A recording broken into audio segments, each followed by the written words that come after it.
ജനുവരിയിലെ പാതി ബുധനാഴ്ച. സമയം രാവിലെ 9 മണി. മദർലാൻഡ് ബിൽഡേഴ്സിൻ്റെ 15 നിലയുള്ള കെട്ടിടത്തിൽ 3-ാം നിലയിലെ 3-ാമത്തെ ഫ്ലാറ്റ് നമ്പർ C3. പതിവ് പോലെ അന്നും പീറ്റർ തൻ്റെ വാക്കിംഗ് സ്റ്റിക്കുമായി ഫ്ലാറ്റിൽ നിന്നും പുറത്തേക്കിറങ്ങി. മോനെ, ഭക്ഷണവും മരുന്നും കഴിക്കാൻ മറക്കരുത്. പിന്നിൽ നിന്നും അമ്മയുടെ ഓർമ്മപ്പെടുത്തൽ. അതേ എന്ന അർത്ഥത്തിൽ അവൻ തലയാട്ടി. ശേഷം ഷർട്ടിൻ്റെ പോക്കറ്റിൽ നിന്നും കറുകറുത്ത റെയ്ബാൻ എടുത്ത് അവൻ കണ്ണിലണിഞ്ഞു. ശേഷം തോളിലുമായി ചാഞ്ഞു കിടക്കുന്ന ബാഗ് നേരെയിട്ട് കയ്യിൽ കരുതിയ ഫോൾഡഡ് സ്റ്റിക്കിൻ്റെ ബട്ടൺ അമർത്തിയതും അത് നിവർന്ന് ഊന്നുവടി പാകത്തിലായി. എലിവേറ്റർ ലക്ഷ്യമാക്കി വാക്കിംഗ് സ്റ്റിക്കിൻ്റെ സഹായത്തോടെ പീറ്റർ ഓരോ ചുവടും വെച്ചു. എന്താ പീറ്റർ, ഇറങ്ങാറായോ? ഫ്ലാറ്റിൽ സ്ഥിരം മിൽക്ക് സപ്ലൈ ചെയ്യുന്ന മാധവേട്ടൻ തൻ്റെ ബില്ല് അടുക്കി നടന്നു വരുന്നതിനിടയിൽ പീറ്ററിനോട് ചോദിച്ചു. മാധവേട്ടൻ്റെ ശബ്ദമാണതെന്ന് തിരിച്ചറിയാൻ അവന് വലിയ പ്രയാസമൊന്നും ഉണ്ടായില്ല. അതേ മാധവേട്ട, ഞാൻ ഇറങ്ങുക. മുന്നിൽ നോക്കി പുഞ്ചിരിച്ച് പീറ്റർ വീണ്ടും ചുവടുകൾ വെച്ചു. എലിവേറ്ററിൽ പ്രവേശിച്ച് ഗ്രൗണ്ട് ഫ്ലോർ ബട്ടണിൽ പീറ്റർ അമർത്തി. അപ്പാർട്ട്മെൻറ്റ് സമുച്ചയത്തിൽ നിന്നും അവൻ പുറത്തേക്കിറങ്ങി. എന്തൊക്കെയുണ്ട് രാഘവേട്ട വീട്ടിലെ വിശേഷം? സെക്യൂരിറ്റി രാഘവേട്ടൻ്റെ കാൽപെരുമാറ്റം തിരിച്ചറിഞ്ഞ പീറ്റർ ചോദിച്ചു. നല്ല വിശേഷം തന്നെ മോനെ. മൂത്ത മകൾക്കൊരു നല്ല ആലോചന വന്നിട്ടുണ്ട്. എല്ലാം ശരിയാക്കണം. അയാൾ നെടുവീർപ്പെട്ടു. ആർക്ക്? രേണുകയുടെ കാര്യമാണോ ചേട്ടൻ ഈ പറയുന്നത്? അവൾ പഠിക്കുകയല്ലേ? പഠിച്ചിട്ടിപ്പോൾ എന്തിനാ മോനെ? പെൺമക്കൾ പ്രായമായി വരുമ്പോൾ ഓരോ അച്ഛന്മാരുടെയും നെഞ്ചിൽ തീയ. പിന്നെ കല്യാണം കഴിഞ്ഞാലും പഠിക്കാമല്ലോ. ശരി. എന്താ ഇന്ന് സ്പെഷ്യൽ ഡ്യൂട്ടി? E4-ലെ ജോൺസൺ സാറിൻ്റെ 2 കാറ് കഴുകിയിടാൻ ഏൽപ്പിച്ചിരിക്കുക. സമയം കളയാതെ അതൊന്ന് ചെയ്തു തീർക്കട്ടെ. മോൻ എന്നാ പൊയ്ക്കോ. മോൻ്റെ നേരം കളയണ്ട. ശരിയെന്നാൽ വൈകിട്ട് കാണാം രാഘവേട്ട. നോക്കിയൊക്കെ പോയിട്ട് വാ മോനെ. നോക്കിയൊക്കെ പോകാനോ? ആരെ? രാഘവേട്ടൻ കേൾക്കാതെ പതുക്കെ പറഞ്ഞ് പീറ്റർ ഊറിച്ചിരിച്ച് പുറത്തേക്കിറങ്ങി റോഡിനരികിലൂടെ നടന്നു, ഓരോ അടിയും എണ്ണി തിട്ടപ്പെടുത്തിക്കൊണ്ട്. പീറ്റർ 5 വയസ്സുള്ളപ്പോഴാണ് ആ ദുരന്തം അവൻ്റെ ജീവിതത്തിലേക്ക് ക്ഷണിക്കപ്പെടാതെ കടന്നു വന്നത്. തലയിൽ ബാധിച്ച ക്യാൻസർ മൂലം 5-ാം വയസ്സിൽ പീറ്ററിന് ആദ്യം നഷ്ടപ്പെട്ടത് അവൻ്റെ ഇടത് കണ്ണായിരുന്നു. പിന്നീട് 3 വർഷം പീറ്റർ ലോകത്തെ കണ്ടത് പാതി കാഴ്ചയോടെ. പക്ഷേ വിധി വീണ്ടും ക്യാൻസറിൻ്റെ രൂപത്തിൽ പീറ്ററിനെ വേട്ടയാടി. 8 വയസ്സും 3 മാസവും പ്രായമുള്ളപ്പോൾ പീറ്ററിന് ബാക്കിയുള്ള പ്രകാശവും എന്നേക്കുമായി നഷ്ടപ്പെട്ടു. ഇരുട്ടിനെ മാത്രം അവൻ കാണാൻ തുടങ്ങി. ഏത് നിറവും ഏത് കാഴ്ചയും അവന് കറുപ്പ് മാത്രമായി മാറി. പക്ഷേ തൻ്റെ ജീവിതവും ആ കൂരിരുട്ടിലേക്ക് തള്ളിവിടാൻ പീറ്ററിന് മനസ്സുണ്ടായിരുന്നില്ല. അവൻ പടപുരുതി. വിധിയെ മൂർച്ചയേറിയ വാളുകൊണ്ട് വെട്ടിവീഴ്ത്തി. കാഴ്ചയില്ലെങ്കിലും ചലനങ്ങളും ശബ്ദങ്ങളും സുഗന്ധങ്ങളും ഒക്കെ പീറ്റർ തിരിച്ചറിയാൻ തുടങ്ങി.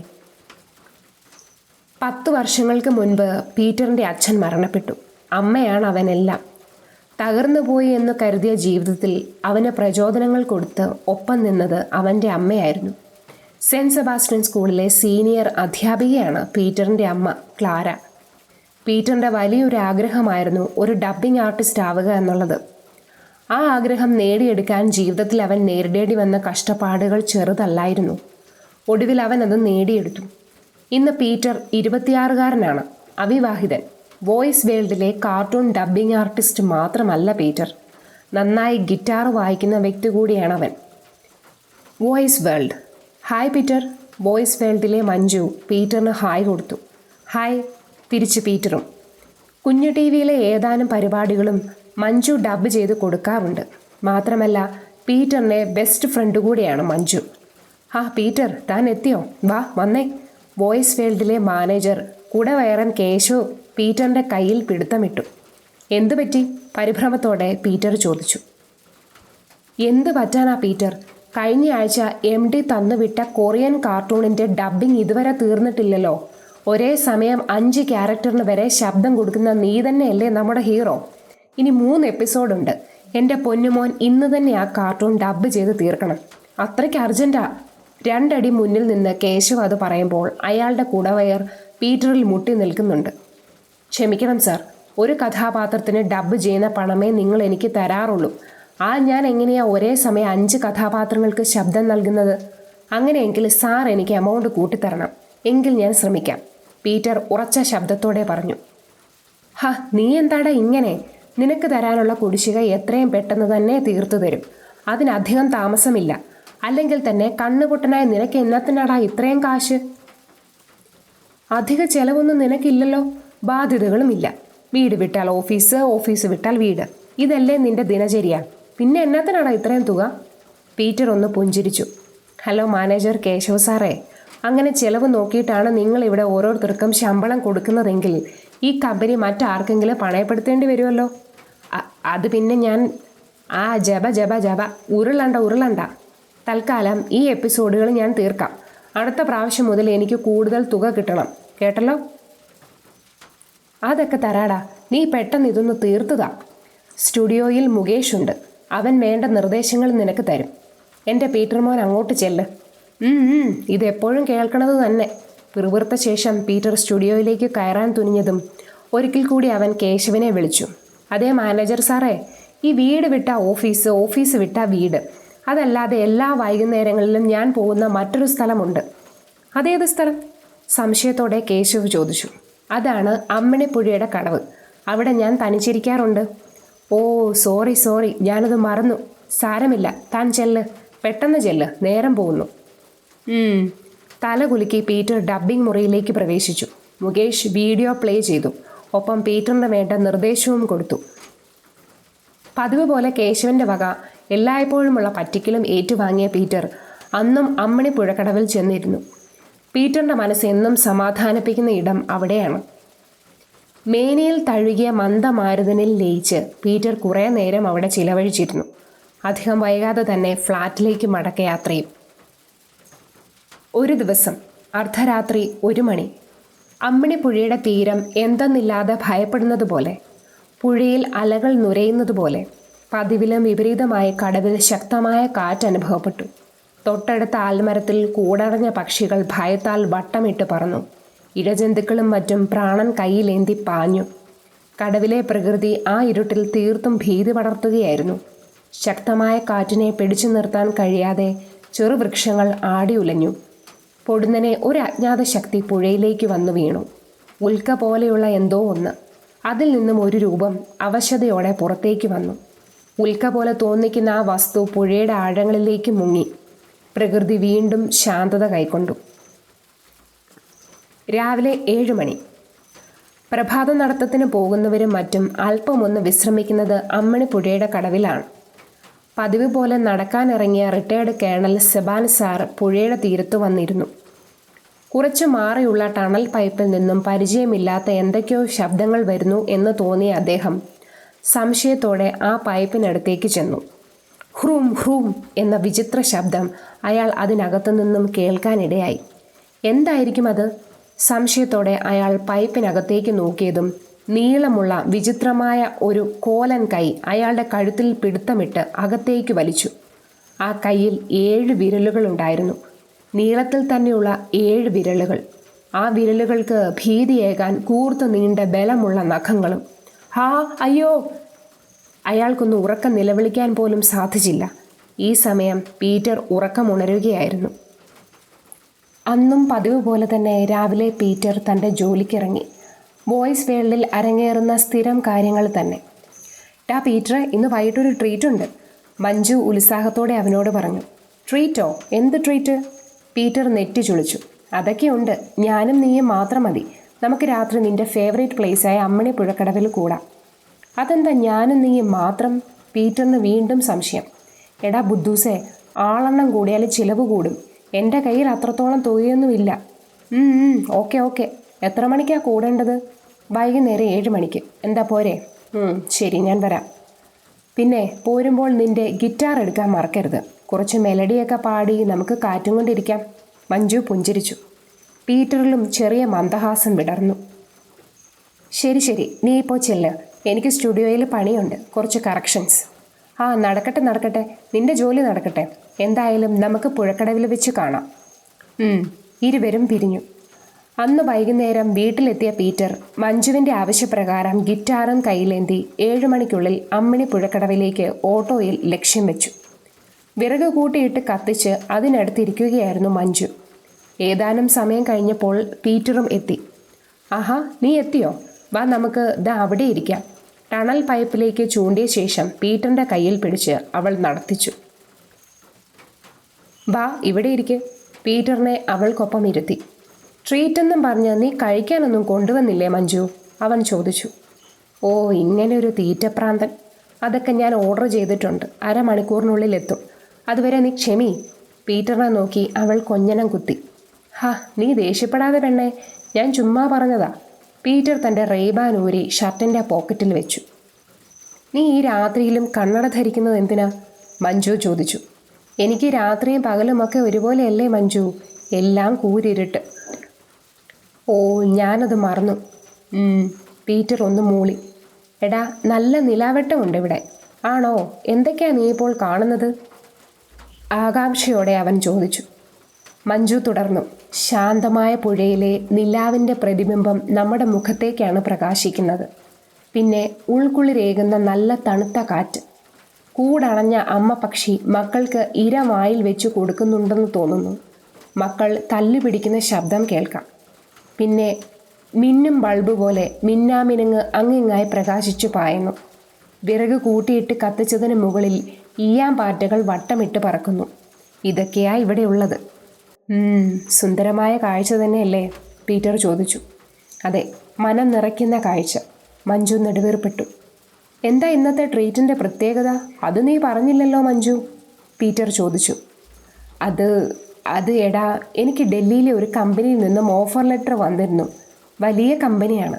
ആനിമേഷൻ സിനിമകളിലൊക്കെ ഡബ് ചെയ്യാനുള്ള അവസരങ്ങൾ കിട്ടും. ഈ സന്തോഷ വാർത്ത ആദ്യം നിന്നെ അറിയിക്കാമെന്ന് കരുതി. Oh, congrats. It's very surprise news. Peter സന്തോഷം പ്രകടിപ്പിച്ചു. ആട്ടെ, നമ്മുടെ ഓഫീസിൽ നീ ഇത് എന്നാ എല്ലാവരോടും പറയുന്നേ? നാളെ പറയാമെന്ന് കരുതി. എന്താ ആദ്യം എന്നെ അറിയിച്ചേ? ബുദ്ധൂസേ, നീയല്ലേടാ എൻ്റെ ബെസ്റ്റ് ഫ്രണ്ട്. പീറ്ററിൻ്റെ മുടി ചിക്കി പരത്തി അവൾ പറഞ്ഞു. ഓ ഓ ഓ അങ്ങനെ. അല്ല, എപ്പോഴാണ് നിനക്ക് പോകേണ്ടത്? 2 ആഴ്ചയ്ക്കുള്ളിലേ പോകണം. ഞാൻ പോകുന്നതിൽ നിനക്ക് വിഷമമൊന്നുമില്ലേ? പിന്നെ ഇല്ലാതെ. വിഷമിച്ചിട്ടിപ്പോൾ എന്താ ഗുണം? നിന്നെ എങ്ങോട്ടും വിടാതെ ഇവിടെ ഇരുത്താൻ പറ്റും. അതുകൊണ്ട് നേട്ടമൊന്നും ഇല്ലല്ലോ. നീ പോകണമെന്ന് തന്നെയാണ് എൻ്റെ അഭിപ്രായം.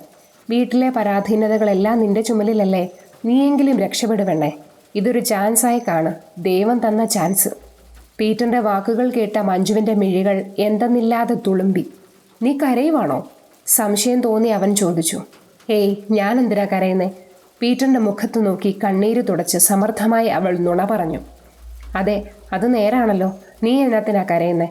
അവിടെ ചെന്ന് വലിയ നിലയിലെത്തിയാൽ എന്നെയൊക്കെ മറക്കുമോ നീ? ആ പിന്നെ, ഞാൻ ആദ്യം മറക്കുന്നത് നിന്നെ ആയിരിക്കും. അത് കഴിഞ്ഞ് മറ്റുള്ളവരെ മറക്കൂ. മഞ്ജു കൊഞ്ഞനം കുത്തി. ആ മറുപടി എനിക്കിഷ്ടപ്പെട്ടു. പീറ്റർ പൊട്ടിച്ചിരിച്ചു. എടാ, നീ ഈ ഗിറ്റാർ കൊണ്ടുവന്നത് എന്തിനാ? ഒരു സംഗതി അങ്ങ് പിടിച്ചേ. അതിന് പറ്റിയ അറ്റ്മോസ്ഫിയറും സന്ദർഭവുമായി ഇപ്പോൾ. മനസ്സൊന്ന് കുളിരട്ടെ. ഓ, ഞാനത് മറന്നു. പീറ്റർ തൻ്റെ ഗിറ്റാർ ബാഗിൽ നിന്നും പുറത്തെടുത്തു. ഇമ്പമാർന്ന സ്വരത്തിൽ അവൻ ആലപിക്കാൻ തുടങ്ങി. മഞ്ജുവാകട്ടെ ആ ശബ്ദത്തിൽ ലയിച്ചിരുന്നു. നേരം ഒരുപാട് കടന്നുപോയി. മഞ്ജുവിൻ്റെ ഫോൺ ശബ്ദിച്ചു. അവൾ അത് അറ്റൻഡ് ചെയ്തു. ആണോ? ഞാനിതാ വരുന്നു. എന്തു പറ്റി?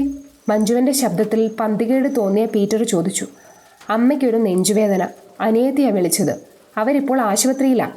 മഞ്ജു കാര്യം പറഞ്ഞു. അയ്യോ, കുഴപ്പമെന്തെങ്കിലും? അറിയില്ല, ഞാനൊന്ന് പോയി നോക്കട്ടെ. നിന്നെ ഞാൻ ഫ്ലാറ്റിൽ ഡ്രോപ്പ് ചെയ്യണോ? അവൾ ചോദിച്ചു. ഏയ് വേണ്ട, ആശുപത്രി വേറെ വഴിക്കില്ലേ. നീ സമയം കളയണ്ട, പൊയ്ക്കോളൂ. ഞാനൊരു ഓട്ടോ പിടിച്ചോളാം. അതല്ലടാ, നീ ഒറ്റയ്ക്ക്, അതും ഈ രാത്രിയിൽ. എനിക്ക് രാത്രിയും പകലുമൊക്കെ ഒരുപോലെയല്ലേ മഞ്ജു. നീ പരിഭ്രമിക്കണ്ടെന്നേ. എനിക്ക് ഈ വഴിയൊക്കെ കാണാപ്പാടമല്ലേ. ഞാൻ തനിച്ചു പൊയ്ക്കോളാം. നീ നേരം കളയാതെ ആശുപത്രിയിലേക്ക് ചെല്ല്. എന്നാ ശരിയടാ, ഞാൻ വിളിക്കാം. ആ, എന്തെങ്കിലും അത്യാവശ്യം ഉണ്ടെങ്കിൽ നീ വിളിക്ക്. Bye bye. ഇരുവരും പിരിഞ്ഞു. പീറ്റർ അല്പനേരവും കൂടി അവിടെ ഇരുന്നു. ഏതാനും സമയം കഴിഞ്ഞപ്പോൾ ടണൽ പൈപ്പിൽ നിന്നും ഒരു രൂപം പുറത്തേക്ക് ഏന്തി വലിഞ്ഞു വന്നു. കറുകറുത്ത ചർമ്മം, മെലിഞ്ഞ് എല്ലുകൾ പുറത്തേക്ക് കാണുന്ന ശരീരം, പുറത്തേക്ക് ഉന്തി നിൽക്കുന്ന 2 കനൽ കണ്ണുകൾ, ചോരത്തുള്ളികൾ ഇറ്റിറ്റു വീഴുന്ന 2 ദംഷ്ട്രകൾ,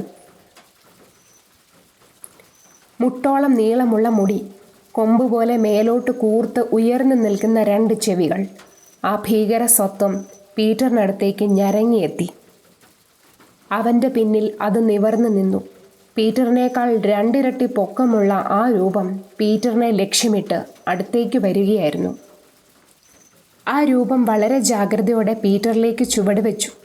കുറച്ചു മാറിയുള്ള ആൽമരത്തിലെ മൂങ്ങകൾ സസൂക്ഷ്മം ആ രംഗം വീക്ഷിച്ചു. ദൂരെ എവിടെയോ നായ്ക്കൾ കുരയ്ക്കുന്ന ശബ്ദം. കാറ്റുപോലും നിശ്ചലമായി. തനിക്ക് പിന്നിൽ എന്തോ ചലിക്കുന്നു എന്ന് മനസ്സിലാക്കിയ പീറ്റർ പെട്ടെന്ന് തന്നെ തിരിഞ്ഞു നോക്കി. സത്വവും പീറ്ററും നേർക്കുനേർ. ഒരു നിമിഷം ആ രൂപം അവനെ സൂക്ഷ്മമായി ഒന്ന് നോക്കി. ആരാ അവിടെ? പീറ്റർ സംശയത്തോടെ ചോദിച്ചു. ആരാ എന്ന് ചോദിച്ചത് കേട്ടില്ലേ? അവൻ വീണ്ടും ചോദ്യം ആവർത്തിച്ചു. അവനിലേക്കടുത്ത ആ സത്വം പതിയെ പിന്നോക്കം ചുവട് വെച്ചു. താഴെ വെച്ചിരിക്കുന്ന ഗിറ്റാർ ബാഗ് എടുത്ത് പീറ്റർ തോളിലിട്ടു. ശേഷം സ്റ്റിക്കിൻ്റെ സഹായത്താൽ അവൻ മുന്നോട്ട് ചുവട് വെച്ചു. പീറ്ററിൽ തട്ടാതെ സത്വം അവന് വഴി ഒതുങ്ങിക്കൊടുത്തു. സ്റ്റിക്കുമായി തപ്പിത്തടഞ്ഞു പോകുന്ന പീറ്ററിനെ എന്തുകൊണ്ടോ എന്തോ സത്വം അന്നേരം നോക്കി നിൽക്കുകയായിരുന്നു. എന്താ നീ പെട്ടെന്ന് പോകുന്നത്? ഫ്ലാറ്റിൽ തിരികെ എത്തിയ പീറ്ററിനോട് അമ്മ ക്ലാര ചോദിച്ചു. മഞ്ജുവിൻ്റെ അമ്മയെ നെഞ്ചുവേദനയെ തുടർന്ന് ആശുപത്രിയിൽ കൊണ്ടുപോയത്രേ. അവൾ അങ്ങോട്ട് പോയി. അമ്മയ്ക്ക് മറുപടി കൊടുത്ത് അവൻ മുറിയിലേക്ക് കയറി. എന്നിട്ട് സീരിയസ് ആണോ അവളുടെ അമ്മയ്ക്ക്? ക്ലാര ചോദിച്ചു.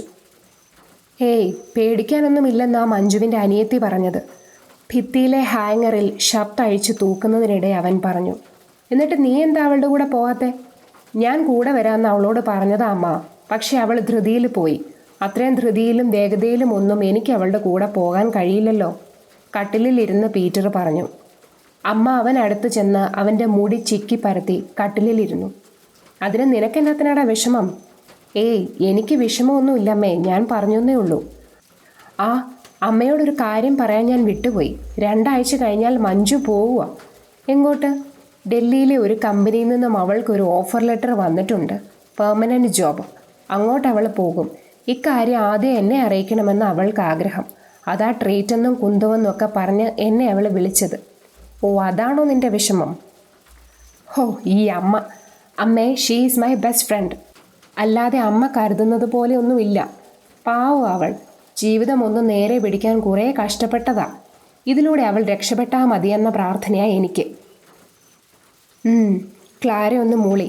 സാരമില്ലടാ, പോട്ടെ. നിന്റെ ആഗ്രഹം പോലെ നടക്കും. ഈ ജോലിയിലൂടെ അവൾ ഉയരങ്ങളിലേക്ക് എത്തുമെന്ന് തന്നെയാണ് എൻ്റെയും വിശ്വാസം. പീറ്റർ മൂളി. അല്ല, നീ വല്ലതും കഴിച്ചോ? ആ അമ്മ, ഞാൻ കഴിച്ചതാ. അമ്മ പോയി കിടന്നോ. Good night. Good night. അമ്മ മുറിയിൽ നിന്നും പോയി എന്ന് ഉറപ്പ് വരുത്തിയ പീറ്റർ പതിയെ ബെഡിലേക്ക് ചാഞ്ഞു. ആ കിടത്തത്തിലും അവൻ ആലോചനയിൽ പൂണ്ടു. അമ്മിണിപ്പുഴക്കടവിൽ കുറച്ചു മുമ്പ് ആരോ എൻ്റെ പിന്നിലുണ്ടായിരുന്നു എന്നത് എൻ്റെ തോന്നലായിരുന്നോ? തോന്നലല്ലെങ്കിൽ പിന്നെ ആരായിരിക്കും അത്? ഇനി എന്നെ ആക്രമിക്കാൻ വന്നിട്ട് ഞാനൊരു കണ്ണുപൊട്ടനാണെന്ന് മനസ്സിലാക്കി അത് പിന്തിരിഞ്ഞു പോയതാണോ? ഇങ്ങനെ ഓരോന്നും ആലോചിച്ചു കൂട്ടി പീറ്റർ മെല്ലെ ഉറക്കത്തിലേക്ക് വഴുതി. പിറ്റേന്ന് പതിവ് കാര്യങ്ങൾ തന്നെ. രാവിലെ അവൻ വീട്ടിൽ നിന്നിറങ്ങുന്നു, വോയിസ് വേൾഡിൽ പോകുന്നു, ജോലി നോക്കുന്നു. ഇതിനിടയിൽ ഓഫീസിലെത്തിയ മഞ്ജുവിനോട് അമ്മയുടെ വിശേഷം തിരക്കാൻ അവൻ മറന്നില്ല. കുഴപ്പമൊന്നുമില്ല, അമ്മയെ വീട്ടിൽ കൊണ്ടുവന്നു. നോക്കാൻ അനിയത്തിയുണ്ട് എന്ന മഞ്ജുവിൻ്റെ മറുപടിയിൽ അവൻ ആശ്വാസം കണ്ടെത്തി. കൂട്ടത്തിൽ നല്ലൊരു സന്ധ്യ കുളമായതിൽ അവൻ ഖേദവും പ്രകടിപ്പിച്ചു. സ്റ്റുഡിയോയിലെ മറ്റ് സ്റ്റാഫുകളോട് തനിക്ക് ഡൽഹിയിൽ നല്ലൊരു കമ്പനിയിൽ അത്യുഗ്രൻ ജോലി കിട്ടി എന്നറിയിക്കുന്ന ചടങ്ങായിരുന്നു മഞ്ജു അടുത്തതായി അവതരിപ്പിച്ചത്. വാർത്ത അറിഞ്ഞ എല്ലാവരുടെയും മുഖത്ത് അഭിനന്ദനങ്ങൾ എന്ന സന്തോഷത്തോടെയുള്ള വികാരം നിറഞ്ഞു തുളുമ്പുന്നുണ്ടെന്ന് പീറ്റർ കാണാതെ കണ്ടു. ചിലർ മഞ്ജുവിന് ഷേക്ക് ഹാൻഡ് കൊടുത്ത് ഒരു കൺഗ്രാജുലേഷൻ അങ്ങോട്ട് കാച്ചി. സൗമ്യയും മിഥുനയും ആവട്ടെ മഞ്ജുവിനെ കെട്ടിപ്പിടിച്ച് നിന്റെ കഷ്ടപ്പാടിൻ്റെ ഫലമായത് എന്ന് മുഖത്ത് നോക്കി പുകഴ്ത്തി. മാനേജർ കേശവ് അവളുടെ തോളിൽ തട്ടി. അഭിനന്ദനങ്ങൾ മൈ ഡിയർ സ്വീറ്റി എന്ന് അഭിമാനപൂർവ്വം പറഞ്ഞു. എല്ലാവരുടെയും മംഗളാശംസകളിൽ അവൾ വീർപ്പ് മുട്ടുകയാവും എന്നൂഹിച്ച പീറ്റർ ഊറിച്ചിരിച്ചു.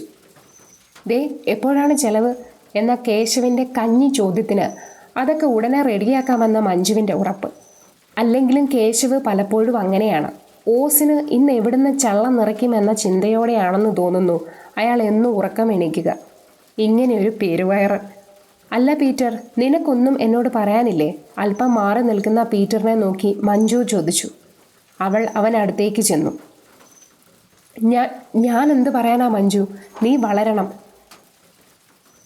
നിന്റെ ശബ്ദങ്ങൾ ലോകത്തിൽ പ്രതിധ്വനിക്കണം. ഇതിലൂടെ നീ ഉയരങ്ങൾ കീഴടക്കണം. പീറ്റർ പറഞ്ഞതും മഞ്ജു മെല്ലെ അവനെ ആലിംഗനം ചെയ്തു. ഞാൻ പോയാൽ എനിക്ക് ഏറ്റവും കൂടുതൽ മിസ്സാവുന്നത് നിന്നെയായിരിക്കും പീറ്റർ, അവൾ പറഞ്ഞു. ഏയ്, ഇപ്പോൾ മറ്റൊന്നും നീ ആലോചിക്കേണ്ട മഞ്ജു. ഡൽഹിയിലെ ജോബ് മാത്രമായിരിക്കണം നിന്റെ മനസ്സിൽ. മറ്റൊന്നിനും അതിനു മേലെ നീ പ്രാധാന്യം കൊടുക്കരുത്.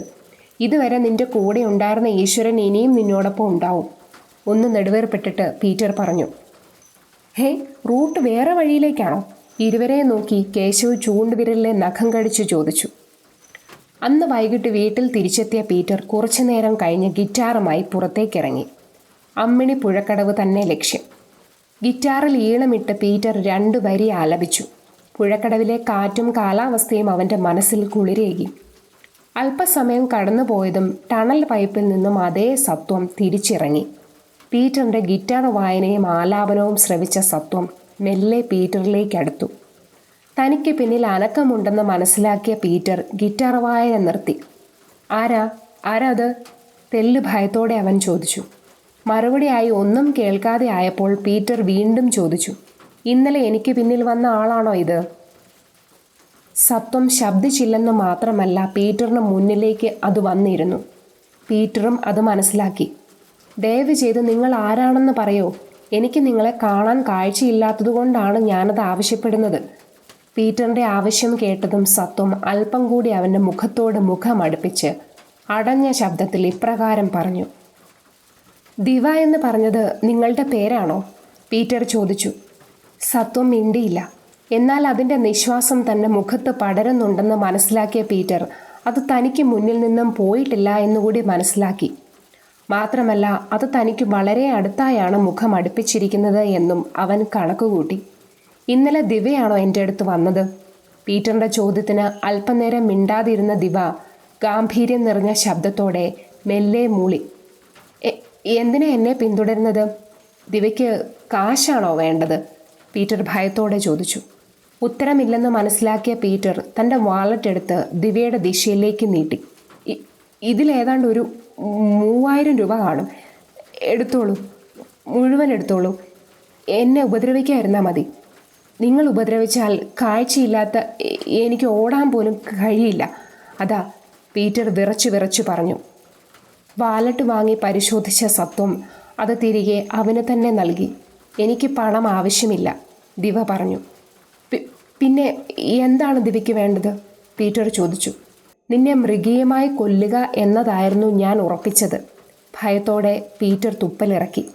പക്ഷെ നീ ഒരു കാഴ്ചയില്ലാത്തവനായതുകൊണ്ടും നന്നായി സംഗീതം ആലപിക്കുന്നവനായതുകൊണ്ടും നിന്നെ കൊല്ലാതിരിക്കാൻ നമുക്കൊരു കരാർ തീരുമാനിക്കാം. ദിവ അത് വെറുതെ പറഞ്ഞതല്ല എന്ന ആ ശബ്ദത്തിലെ കനം അവനെ മനസ്സിലാക്കുകയായിരുന്നു. എന്ത് കരാർ? പീറ്റർ ചോദിച്ചു. പീറ്ററിൻ്റെ ഗിറ്റാർ ചൂണ്ടി ദിവ തുടർന്നു. എല്ലാ വൈകുന്നേരങ്ങളിലും നീ ഈ ഉപകരണവുമായി ഇവിടെ വന്ന് എനിക്ക് വേണ്ടി സംഗീതം ആലപിക്കണം. അവൻ മൂളി. 2, നമ്മൾ തമ്മിൽ കണ്ടുമുട്ടിയ വിവരം നീ ആരോടും പറയരുത്. വീണ്ടും പീറ്റർ മൂളി. 3, ഞാൻ ആരാണെന്നോ എന്താണെന്നോ എവിടെ നിന്നാണെന്നോ നീ ചോദിക്കുകയും അന്വേഷിക്കുകയും അരുത്. അങ്ങനെ സംഭവിച്ചാൽ നീ ഊഹിക്കുന്നതിനേക്കാൾ നീചമായിരിക്കും നിന്റെ മരണം. പീറ്റർ ഭയത്തോടെ തുപ്പലിറക്കി. ഇതിലേതെങ്കിലും ഒന്ന് തെറ്റിച്ചാലും നിനക്ക് മരണം പ്രതീക്ഷിക്കാം. ഇല്ല, ഞാൻ ദിവസവും വൈകുന്നേരങ്ങളിൽ ഇവിടെ വന്ന് സംഗീതം ആലപിക്കാം. ദിവയെക്കുറിച്ച് ഞാൻ ആരോടും പറയില്ല. ദിവ ആരാണെന്ന് ഞാൻ അന്വേഷിക്കുകയുമില്ല. ഇതിൽ യാതൊരുവിധ മാറ്റവുമില്ല, തീർച്ച, പീറ്റർ വെപ്രാളത്തിൽ പറഞ്ഞൊപ്പിച്ചു. ശരി, എങ്കിൽ എൻ്റെ കയ്യിൽ നിന്റെ കൈ ചേർക്കൂ. വികൃത രൂപമുള്ള തൻ്റെ കൈ പീറ്ററിന് നേരെ ദിവ നീട്ടി. ദിശയറിയാതെ പീറ്റർ അവൻ്റെ വലത് കൈ നീട്ടിയതും ദിവ അത് പിടിച്ച് തൻ്റെ കയ്യിൽ അടുപ്പിച്ചു. ഒരുതരം പൊള്ളലായിരുന്നു അവൻ അനുഭവപ്പെട്ടത്. ഇല്ല, ഇതൊരിക്കലും മനുഷ്യനാവാൻ സാധ്യതയില്ല. ദിവയുടെ കയ്യിൽ തൊട്ടു നോക്കിയ പീറ്റർ മനസ്സിൽ ഉറപ്പിച്ചു. ഏതോ മരത്തിൻ്റെ തോലിൽ കൈവച്ചതുപോലെയായിരുന്നു അവന് തോന്നിയത്. അത്രയ്ക്കും കടുപ്പമായിരുന്നു ആ ചർമ്മം. ദിവ അല്പനേരം പീറ്ററിൻ്റെ കൈ പിടിച്ചിരുന്നു. കമ്പ്യൂട്ടറിൽ പെൻഡ്രൈവ് കുത്തിയതുപോലെ പീറ്ററിലെ സകല വിവരങ്ങളും ദിവയുടെ ഹാൻഡ് ഡിസ്കിലേക്ക് കോപ്പി ചെയ്യുകയായിരുന്നു.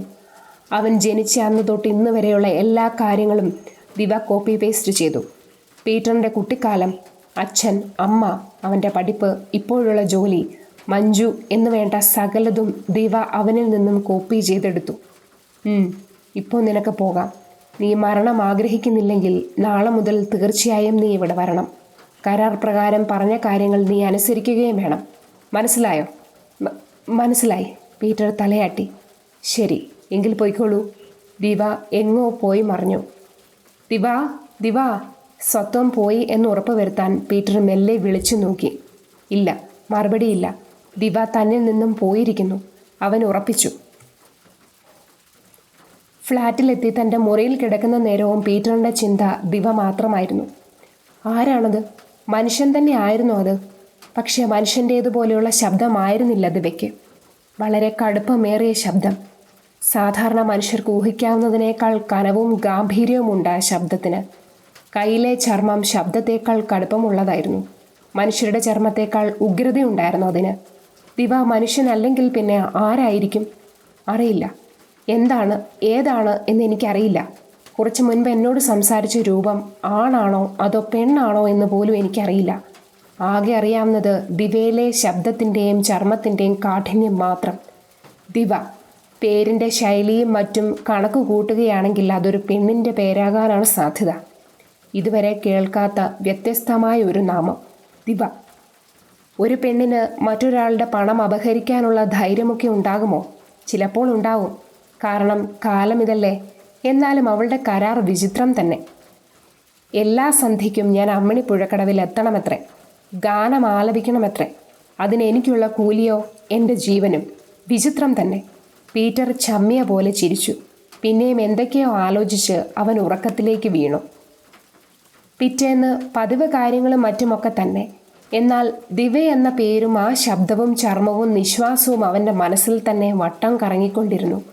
ദിവയുടെ കരാറായിരുന്നു പീറ്ററിനെ കൂടുതൽ അസ്വസ്ഥനാക്കിയത്. താൻ ഇന്ന് ചെന്നില്ലെങ്കിൽ എന്ത് സംഭവിക്കും? ഒന്നും സംഭവിക്കാൻ പോകുന്നില്ല. എല്ലാ ദിവസവും പോലെ ഇന്നും കടന്നു പോകും. ചിലപ്പോൾ തടി തപ്പാൻ വേണ്ടി പിടിക്കപ്പെടാതിരിക്കാൻ ഏതെങ്കിലും കള്ളൻ ഒപ്പിച്ച വേലയാണെങ്കിലോ ഇത്? കള്ളനാണെങ്കിൽ എന്തുകൊണ്ട് എൻ്റെ വാളറ്റും പണവും തിരികെ തന്നു? കർത്താവെ, എന്തൊരു തകിടം പറഞ്ഞ കാര്യമായത്! നാളിതുവരെ കാഴ്ചയില്ലാത്തതിൻ്റെ പേരിൽ അങ്ങയോട് ഞാൻ പരിതപിച്ചിട്ടില്ല. എന്നാൽ ഇന്നാദ്യമായി എനിക്കങ്ങനെ തോന്നി. എന്തൊരു പരീക്ഷണമാണിത്! ഇന്ന് എന്തായാലും ഉറപ്പിക്കണം. അമ്മിണിപ്പുഴക്കടവിലെ സന്ധ്യയ്ക്ക് ഞാൻ ചെന്നില്ലെങ്കിൽ എനിക്കെന്താ സംഭവിക്കുന്നതെന്ന് അറിയണമല്ലോ. ധൈര്യം സംഭരിച്ച് പീറ്റർ മനസ്സിൽ ഉറപ്പിച്ചു. അന്ന് വൈകുന്നേരം കടവിൽ പോകാതെ പീറ്ററിൻ്റെ കാലുകൾ മുന്നോട്ട് ചലിച്ചു. മനസ്സിൽ ഭയമുണ്ട്, ഭീതിയുണ്ട്. പക്ഷേ പുറകോട്ടില്ല. മുന്നോട്ട് വെച്ച കാല് മുന്നോട്ട് തന്നെ. രാത്രിയായി. അത്താഴം കഴിച്ച് അവൻ കിടന്നു. ഭയം തോന്നാതിരിക്കാൻ കൊന്ത മുറുകെ പിടിച്ചു. രക്ഷയില്ല. പുതപ്പ് തലവഴി പുതയ്ക്കുക തന്നെ. പീറ്റർ പുതപ്പിലേക്ക് ഊളിയിട്ട് കിടന്നു. പിന്നീട് എപ്പോഴോ ഉറക്കത്തിലേക്ക് അവൻ വീണു. സമയം മുന്നോട്ട് കുതിച്ചു. എല്ലാം മറന്നവൻ ഉറക്കത്തിൻ്റെ ആഴങ്ങളിലേക്ക് ചെന്നു. കൈകാലുകൾ കുഴിഞ്ഞ് പൂർണ്ണ ആശ്വാസത്തോടെയുള്ള നിദ്ര. അല്പം നേരം കൂടി കടന്നുപോയി. എവിടുന്നോ തഴുകിയെത്തിയ ഇളം കാറ്റ് മുറിയിൽ തണുപ്പ് പടർത്തി. ജാലക വിരിപ്പുകൾ കാറ്റിൽ നൃത്തം വെച്ചു. തൻ്റെ കാലിൽ എന്തോ ചലിക്കുന്നു എന്ന് മനസ്സിലാക്കിയ പീറ്റർ ഉറക്കമുണർന്നു. ആരാ അവിടെ? ചുറ്റും തല വെട്ടിച്ച് അവൻ ചോദിച്ചു. ഉത്തരമില്ല. ഭീതിയോടെ അവൻ കട്ടിലിൽ നിന്ന് എഴുന്നേറ്റു. ജാലകം വഴി വീശുന്ന കാറ്റ് മുഖത്ത് തഴുകിയതുകൊണ്ട് താൻ ജാലകത്തിൻ്റെ വാതിൽ അടയ്ക്കാൻ മറന്നു എന്നവൻ മനസ്സിലാക്കി.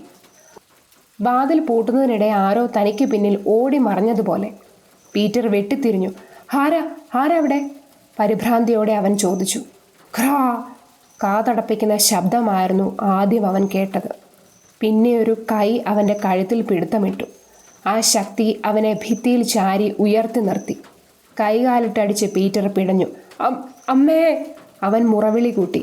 ഇല്ല, നിന്റെ ഒരലർച്ച പോലും ആരും കേൾക്കില്ല. ആരാ ഇത്? പീറ്റർ ചോദിച്ചു. ദിവ. എന്നെ മറന്നോ നീ? കോപമുറ്റി ദിവ ചോദിച്ചു. ഇല്ല, നിങ്ങൾ ആരാണെന്ന് എനിക്കറിയില്ല. കണ്ണു കാണാത്ത എന്നോട് നിങ്ങൾ കളിതമാശ പറയുകയാണെന്നാണ് ഞാൻ കരുതിയത്, അവൻ പറഞ്ഞൊപ്പിച്ചു. നിന്റെ അന്ധതയെ മറ പിടിക്കുകയാണ്. മറ്റുള്ളവരെ കബളിപ്പിക്കാൻ വേണ്ടി നിന്റെ തന്ത്രപരമായ മറ, ദിവ പറഞ്ഞു. അല്ല, അങ്ങനെയല്ല. അവൻ ശ്വാസം കിട്ടാതെ പിടയാൻ തുടങ്ങി. നീ വാക്ക് തെറ്റിച്ചു, വഞ്ചന കാണിച്ചു. അതിന് നിനക്കുള്ള ശിക്ഷ മരണമാണ്. ദിവ തൻ്റെ പിടുത്തം മുറുക്കി. പീറ്ററിൻ്റെ മുഖം വലിഞ്ഞു മുറുകി. കൃഷ്ണമണികൾ മേൽപോട്ട് പോയി മറഞ്ഞു. കാലുകൾ നിലം തൊടാതെ താഴോട്ട് വലിഞ്ഞു. പതിയെ അവനിലെ ചലനം നിന്നു. ദിവ്യയുടെ പിടുത്തത്തിൽ അവൻ പിടഞ്ഞ് നിശ്ചലമായി.